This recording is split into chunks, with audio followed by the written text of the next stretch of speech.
Hi, I'm Chris Roberts. Ever since I saw Star Wars as a wide-eyed 8-year-old, I dreamt of being a hotshot pilot saving the galaxy or a lovable rogue making my way across the cosmos. It inspired me to make Wing Commander and has influenced everything I've done since then. 10 years ago, after 20 years of making games, I was burned out, so I took a break, but I never stopped playing games nor loving them. And now, I'm ready to come back, and I'd like to show you something I've been working on. But I don't want to build any old game. I want to build a universe. I want to build a game I always wanted to build, but I didn't have the tools to do until now. One that you can fly off a carrier fighting a heroic war on the front lines, but also one that you can muster out and find your own fortune in the stars wherever your spaceship takes you. I want to be able to share this experience with my friends and fight against real opponents in space, not just AI. And I want this to be as good or better than any other game out there. And I want to actively push the boundaries of what you can do in a game. None of this would have been even possible 2 years ago. But with Moore's Law driving PC performance and cost and the gaming community embracing talented developers via crowdfunding, I believe it is possible today. I've never been accused of having a small vision. And so I thought it was best if I share my ambition with you visually. I'm pretty excited by how it's joined out. So why don't you come join me for a sneak peek?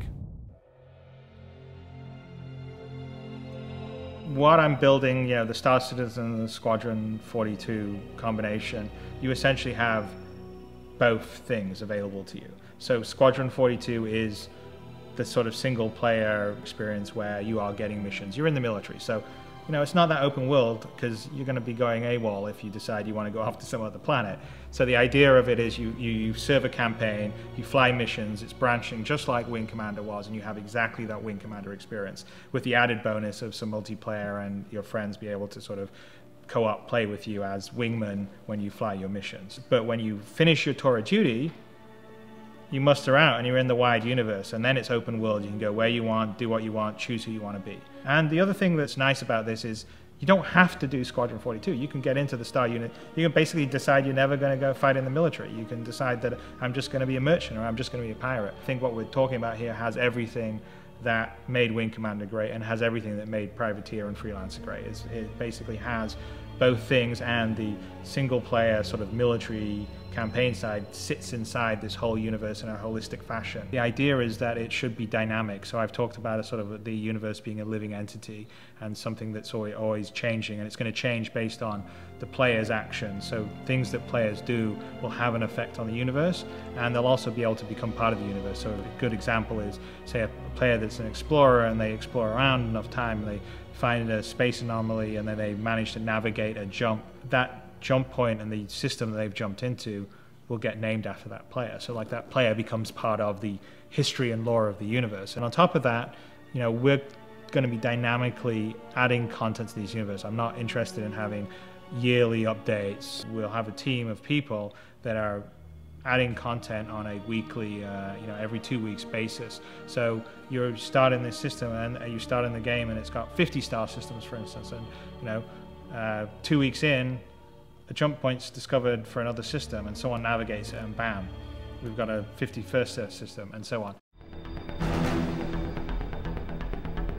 So one thing I think you'll all be very excited about is the level of fidelity in space, the graphical detail and the immersion, because it's to a level that I've never been able to achieve before. I'm trying to build a world that it's so detailed and has such great texture that you forget that it's a game, which is always my goal when I'm building games. I'll just climb into the cockpit of the fighter, and as you can see, as we're sort of climbing in, there's a huge amount of detail in the cockpit, because one of the biggest keys for me in the next game I'm building is I really want to have that immersion to be complete.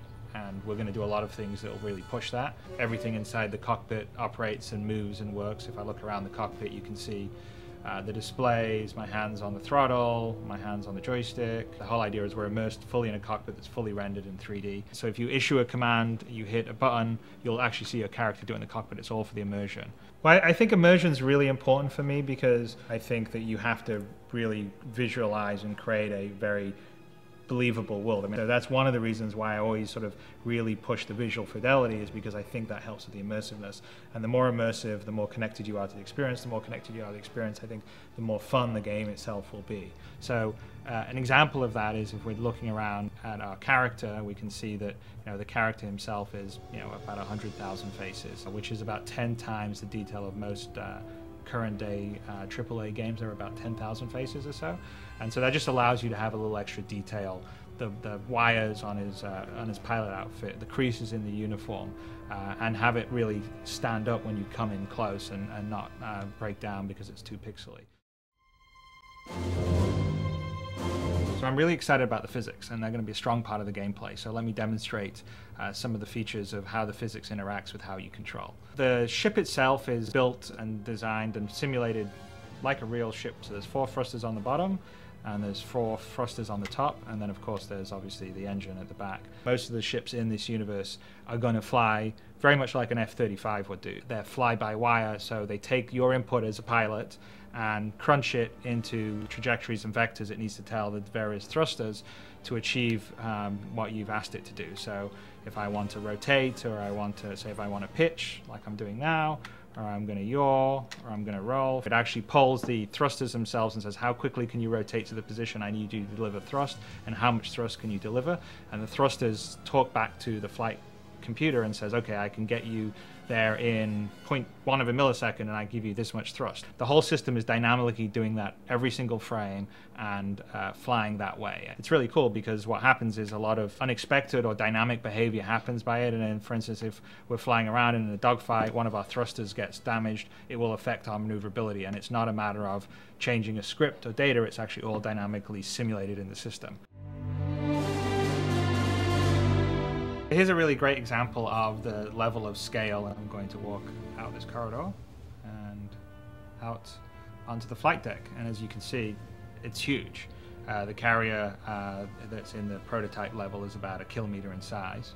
It's full of activity and spaceships and people. So one of the things that I'm the most excited by the technology we've been working on is the ability to scale. So we have detail for scale at a human level. So our character is about 1.8 meters in size. Then the same level of detail for a fighter craft that you'll fly, or a bigger craft, which say this fighter craft is 27 meters in size.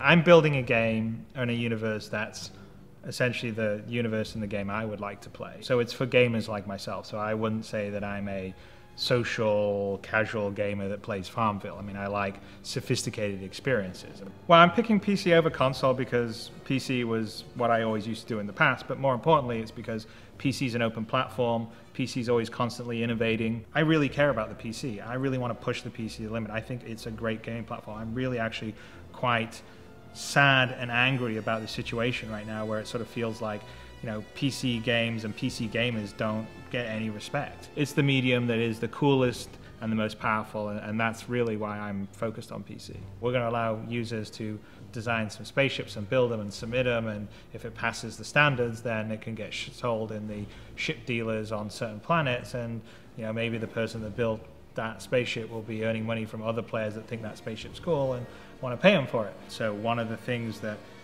I like about crowdfunding is cutting out the politics and the noise of the big publisher, and you're dealing directly with the people that want to experience the game that you're making. So one of my main goals whenever I make a game is to really immerse you in the world and universe. And I think you've seen that on what we've been even trying on the website today, and this visual prototype is a demonstration of the direction that I want to take and will be taking. With today's technology, I can do that to a level that I never could have done when I was making Wing Commander all those years ago, or even Freelancer 10 years ago. And it's actually really exciting. I feel like I can do something that has the fidelity of a film, but real time, and I'm in it, and that is my dream. My name is Chris Roberts, and I would like to build a universe with you.